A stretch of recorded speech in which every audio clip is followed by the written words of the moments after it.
Good evening. ఈ మధ్యకాలంలో ఎక్కువగా న్యూస్లో లేదా సోషల్ మీడియాలో చూస్తున్నట్టు ఒక అంశము నన్ను బాగా ఆలోచింపజేసింది. అదేంటంటే అడల్టరీ, వ్యభిచారం లేదా ఇతర వ్యక్తులపై లేదా పరస్త్రీపై మోహాన్ని కలిగి ఉండటం. నిజంగా ఆలోచిస్తే చాలా దారుణాతి స్థితికి వెళ్ళిపోయింది మన సమాజం. ఎప్పుడు లేనంతగా ఈ మధ్యకాలంలో పేపర్లో ఎవ్రీడే ఒక ఇన్సిడెంట్, ఎవ్రీడే ఒక ఇష్యూ. ఎంత దారుణంగా అంటే ఊహించని వ్యక్తులతో మనం ఊహించము, పలానా వ్యక్తి గురించి మనము అనుకోము, కానీ అలాంటి వ్యక్తి ఒక రోజున మన ముందు ఒక ముద్దాయిగా, నిర్దోషిగా మన ముందు కనపడతాడు. ఈరోజు ఒక స్త్రీ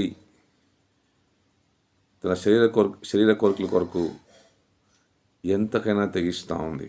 ఒక పురుషుడు, ఒక యవనస్తుడు తన కామ క్రియల కొరకు లేదా తన మోహపు అలవాట్ల కొరకు ఎక్కడి దాకైనా వెళ్ళగలుగుతా ఉన్నాడు. కత్తితో చంపటానికి వెనకాడట్లేదు. ప్రేమించిన అమ్మాయి ఒప్పుకోకపోతే, నచ్చిన అమ్మాయి పెళ్లి చేసుకోకపోతే, ఓన్లీ వన్ సైడే కాదు, ఇప్పుడు టూ సైడ్ అయిపోయింది. ఇంతకుముందు ఓన్లీ పురుషులు చేస్తూ ఉండేవారు, ఇప్పుడు స్త్రీలు కూడా వారితో ఏమంటాం పాలిభాగస్తులు అయిపోయారు. ఒక వివాహిత కూడా, ఒక పెళ్ళైన స్త్రీ కూడా తన భర్తని ఏమంటాం కడముట్టించి లేదా హతము చేసి తన నచ్చిన వ్యక్తితో వెళ్ళిపోయే రోజుల్లోకి వచ్చేసిన సమాజం. స్కూల్లో టీచర్స్, నేను నిన్న మొన్న విన్నాను ఫేస్బుక్లో, ఒక టీచరు 9th క్లాస్ అమ్మాయిని ప్రెగ్నెంట్ చేశాడని. అంతకుముందు చాలామంది టీచర్సు నర్సరీ పిల్లల్ని, ఎలిమెంటరీ పిల్లల్ని కూడా పాడు చేసినటువంటి వార్తలు మన దేశంలో లేకపోలేదు. ఇవన్నీ మనం రోజు వింటున్నాం, చదువుతున్నాం, కానీ వాస్తవం ఏంటంటే మనలో ఇంకా మార్పు రాలేదు. ఇలాంటి విషయాలు పేపర్లలో, ఫేస్బుక్లలో, వాట్సాప్లలో, సోషల్ మీడియాలో మనము ఒక సాధారణ వార్తలాగా చూస్తున్నాం. కానీ ఇది మన విలువలకు సంబంధించింది, మన బంధానికి, బాంధవ్యానికి సంబంధించింది అనే విషయాన్ని మనము మిస్ అవుతా ఉన్నాం.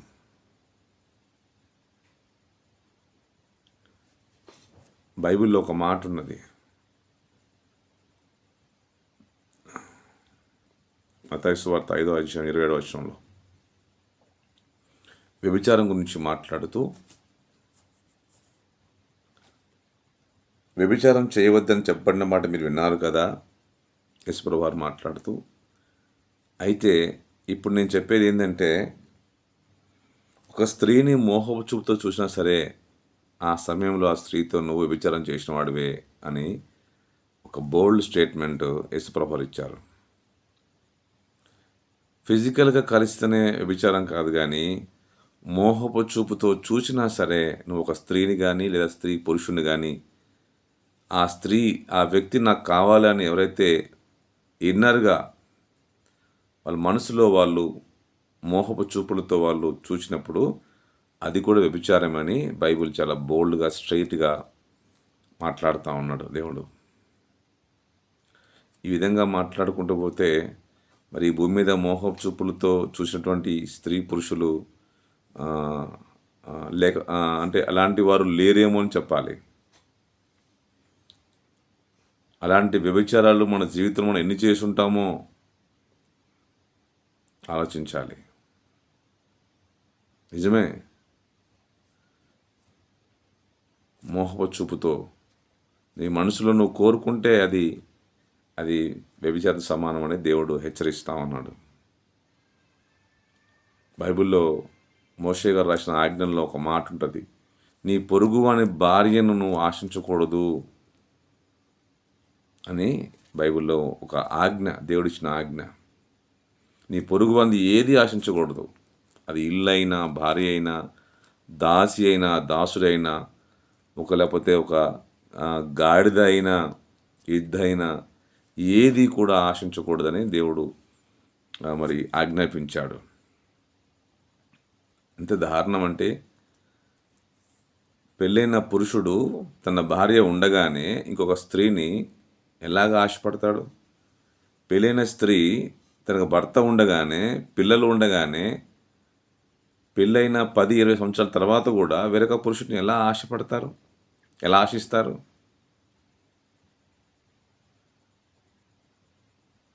ఎంత దారుణ స్థితికి వెళ్ళిపోయింది మన సమాజము, మన సాంప్రదాయము, మన విలువలు.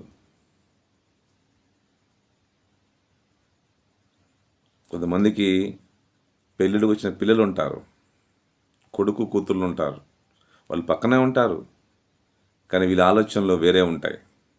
ఫోన్లో చూస్తున్నప్పుడు, టీవీలో చూస్తున్నప్పుడు, ఫేస్బుక్లో చూస్తున్నప్పుడు అందరు కళ్ళ ముందే తిరుగుతూ ఉంటారు, కానీ వీళ్ళ మధ్యలోంచి ఎలా వస్తుందో ఆలోచన ఆ పురుషుడికి, ఆ స్త్రీకి, వేరే స్త్రీతో, వేరే పురుషుడితో.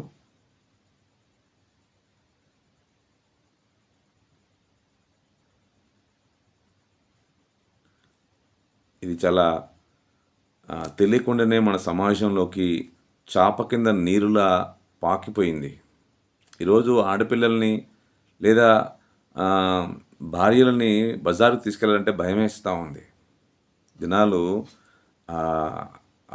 ఆ మోహపు చూపుతో జనాల్ని అనేక మంది కామాంధులుగా కాల్చివేస్తూ ఉన్నారు. ఏ ఆలోచన లేకుండా, ఏ భయం లేకుండా, ఏ సిగ్గు లేకుండా నిస్సిగ్గుగా వాళ్ళు ఎప్పుడు ఎక్కడ దొరుకుతారన్నట్టుగా చూస్తూ ఉన్నారు, రాబందుల్లాగా. భయం వేస్తూ ఉంది.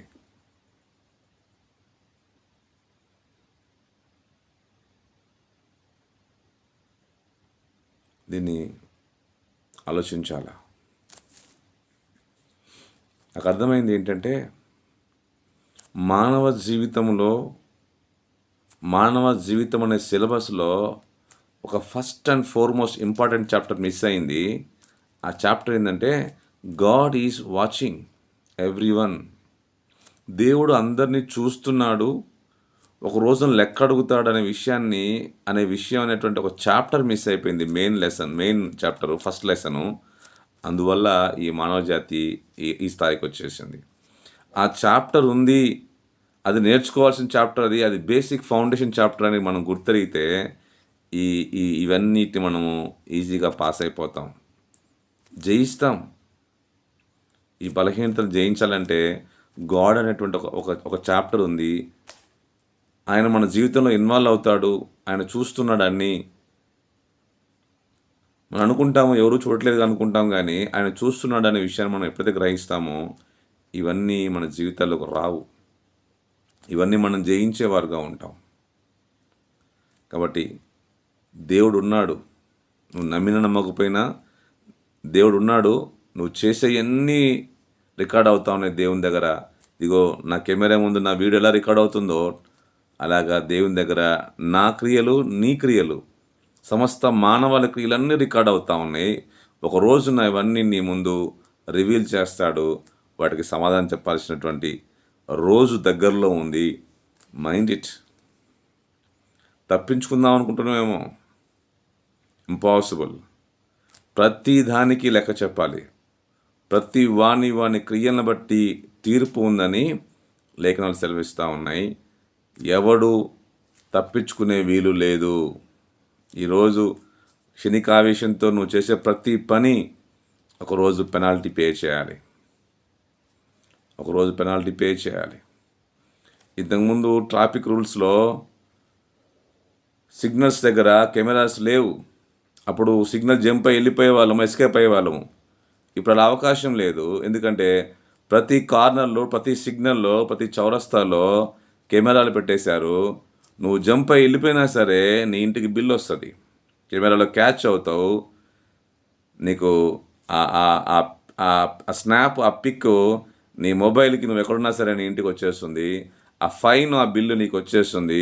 You have to pay, otherwise you will be arrest. నువ్వు పే చేయకపోతే ఒకరోజు నువ్వు సీజ్ అవుతావు.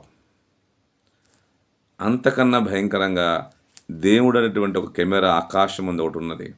It's a big camera, one camera. ఆయనకి ఇన్ని కెమెరాలు అవసరం లేదు. ఆయన ఆయన ఆయన కనుదృష్టి అంతా ఈ ప్రపంచం అంతా వ్యాపించి ఉంది కాబట్టి ఆయన కనుదృష్టికి ఏది దాయటానికి కష్టం, ఏది దాచలేము. అన్నీ రికార్డ్ అవుతాయి. ఒకరోజు చూసి నువ్వు ఆశ్చర్యపోతావు, గుండెలు బాదుకుంటావు, నేను తప్పు చేశానని. అయితే అక్కడికి వెళ్ళి బాదుకోటే ఉపయోగం లేదు. కానీ బ్రతికుండగానే ఇప్పుడే బాదుకోవాలి. నేను తప్పు చేశాను, ఇక చేయటానికి వీల్లేదు, ఇది తప్పు, నేను వేరే వాని భార్యను, వేరే వాని కుమార్తెను ఆశించడానికి వీల్లేదు, ఇది తప్పు అని ఇప్పుడే తెలుసుకుంటే నీవు సేఫ్, నీ ఫ్యామిలీ సేఫ్. ఒక రోజున నువ్వు ఇలాంటి వాడవని నీ కుమార్తెకు, నీ భార్యకు తెలిస్తే, ఈ ప్రపంచానికి తెలిస్తే, ఈ సమాజానికి తెలిస్తే, can you bear? Be careful, God is watching. Everything is recordable. ప్రతి దానికి సాక్ష్యం ఉంటుంది. నువ్వు లేదు అనుకుంటే నువ్వు పొరపడుతున్నావు. That is your choice. Thank you very much.